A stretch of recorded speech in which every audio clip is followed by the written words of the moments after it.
بسم الله الرحمن الرحيم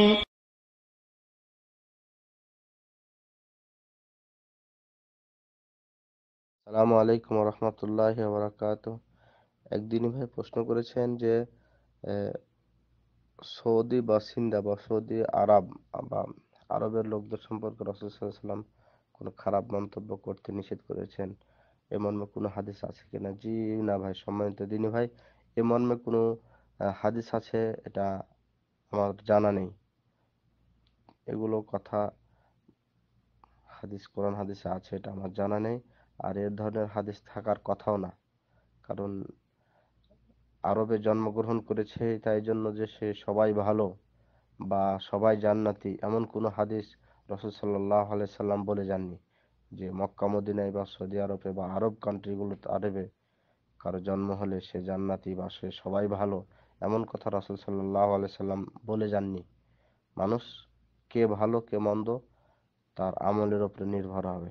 অতএব এই কথা যে রসুল বলে গেছেন এটা আমাদের জানা নেই। আল্লাহু আলাম, আল্লাহই ভালো জানেন। তো এ বিষয়ে স্পষ্ট কথা যে আরবে জন্মগ্রহণ করলে যে সে ভালো হবে বিষয়টা এমনটা না। তো যেহেতু যে খারাপ, তার খারাপ গুণ তো সংশোধনের জন্য বা যে কোনো উদ্দেশ্যে বা ভালো উদ্দেশ্য নিয়ে তো সমালোচনা করা যাবে।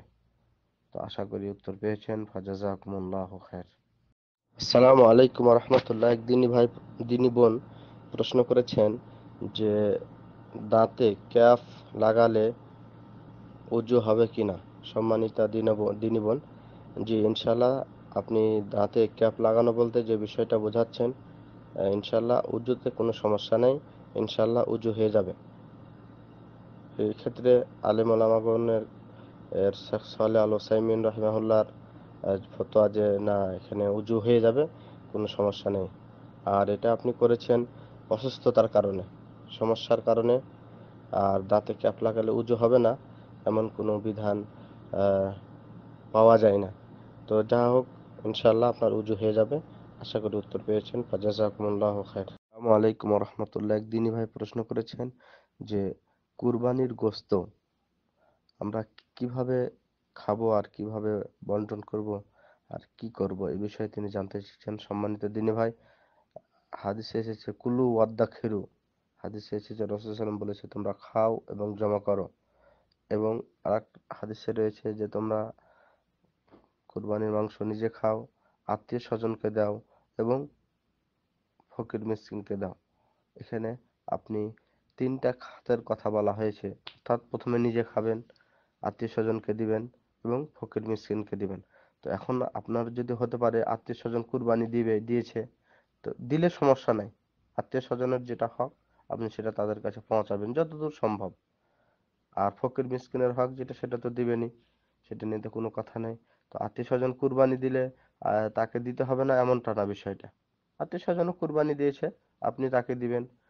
সে আপনার আত্মীয় স্বজন হয়, সে আহ, আমাকে দিবে বা আপনাকে দিবে।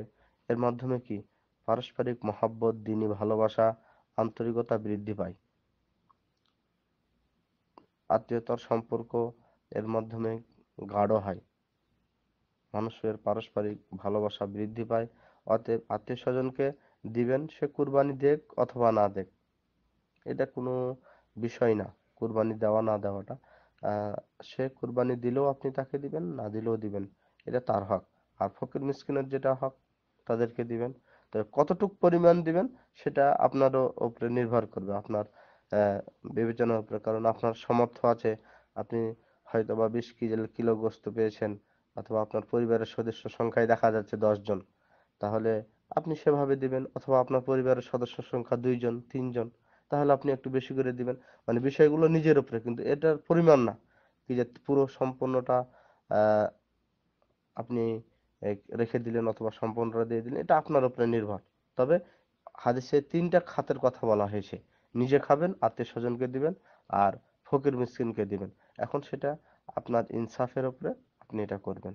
তো আশা করি আহ, উত্তর পেয়েছেন। ফাজাজাকুমুল্লাহ খায়র ওয়া বারাকাল্লাহু ফিকুম। আসসালামু আলাইকুম ওয়া রাহমাতুল্লাহ। আসসালামু আলাইকুম ওয়া রাহমাতুল্লাহ। একদিন ভাই প্রশ্ন করেছেন যে কোন ব্যক্তি যদি তাবিজের মাধ্যমে অর্থাৎ শিরকের মাধ্যমে কারো ক্ষতি করে, তাহলে এক্ষেত্রে পরিত্রাণের উপায় কি?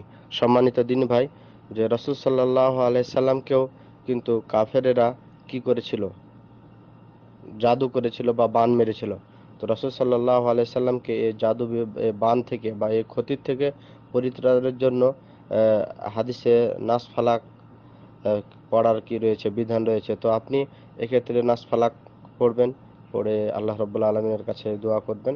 ইনশাআল্লাহ আপনার বালা মুসিবত থেকে মুক্তি পাবেন ইনশাআল্লাহ। যেহেতু রাসূল সাল্লাল্লাহু আলাইহি সাল্লামকে এই মানে সমস্যার কারণে নাস ফালাক শিক্ষা দিয়েছেন আল্লাহ রাব্বুল আলামিন, ঠিক আমাদেরকে সেটাই করতে হবে। তবে কোনো মতেই কোনো শিরকের আশ্রয় নেওয়া যাবে না। আশা করি উত্তর পেয়েছেন। ফাজাজাকুমুল্লাহু খাইর ওয়া বারাকাল্লাহু ফিকুম। আসসালামু আলাইকুম ওয়া রাহমাতুল্লাহ। আসসালামু আলাইকুম ওয়া রাহমাতুল্লাহ। এক দিনী ভাই প্রশ্ন করেছেন যে তাহাজ্জুদের সালাতটা রাত্রের পুরো রাতটিকে ৩ ভাগ করে শেষ ভাগে পড়ার কথা হাদিসে এসেছে।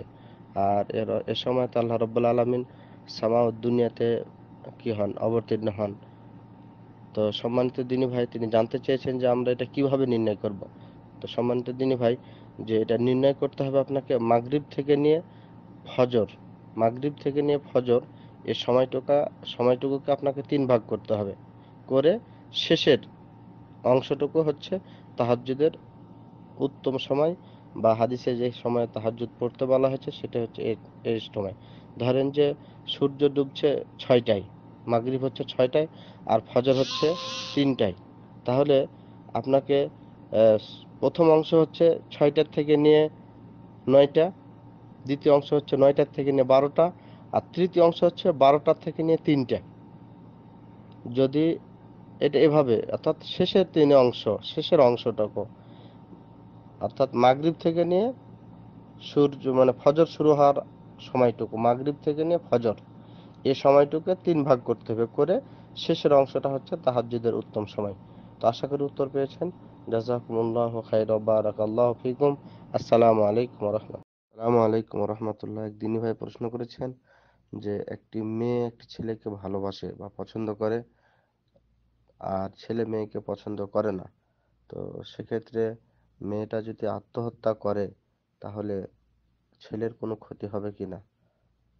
আর তিনি জানতে চেয়েছেন যে যদি কেউ কারোর জন্য ভালোবেসে আত্মহত্যা করে তাহলে পরকালে দেখা হবে। সম্মানিত দিনী ভাই, ইসলামে প্রেম ভালোবাসা অবৈধ সম্পর্ক যেটা বোঝায়, অর্থাৎ বিয়ের আগে ছেলে মেয়ের মধ্যে কোনো ধরনের সম্পর্ক, যোগাযোগ, কথাবার্তা হতে পারে না। এটা ইসলামে সম্পূর্ণ নিষিদ্ধ। এক। দ্বিতীয় বিষয় হচ্ছে যে মেয়ে যদি আত্মহত্যা করে তাহলে মেয়েই দোষী, সেক্ষেত্রে ছেলের কোনো ক্ষতি হবে না। আর কেউ কারোর জন্য ভালোবেসে আত্মহত্যা করলে পরকালে দেখা হবে, এগুলো হচ্ছে উদ্ভট কথা। এগুলো কথার কোনো ভিত্তি নেই, এগুলো হচ্ছে অবান্তর কথা। যেখানে আপনার সম্পর্ক অবৈধ সম্পর্ক, বিয়ের আগে কোনো প্রকার সম্পর্ক নাজায়েজ ইসলামে, সেক্ষেত্রে এ ধরনের কথা তো আসতেই পারে না যে পরকালে তার সাথে দেখা হবে। এগুলো অবান্তর কথা, এগুলো ইসলামে এসব কথার কোনো ভিত্তি নেই। আর সবচেয়ে বড় কথা হচ্ছে যে অবশ্যই সবাইকে সতর্ক থাকতে হবে যে বিয়ের আগে যাতে ছেলে মেয়ের মধ্যে কোনো সম্পর্ক গড়ে না ওঠে। তো আশা করি উত্তর পেয়েছেন। জাযাকুমুল্লাহু খাইর ওয়া বারাকাল্লাহু ফিকুম। আসসালামু আলাইকুম ওয়া রাহমাতুল্লাহ।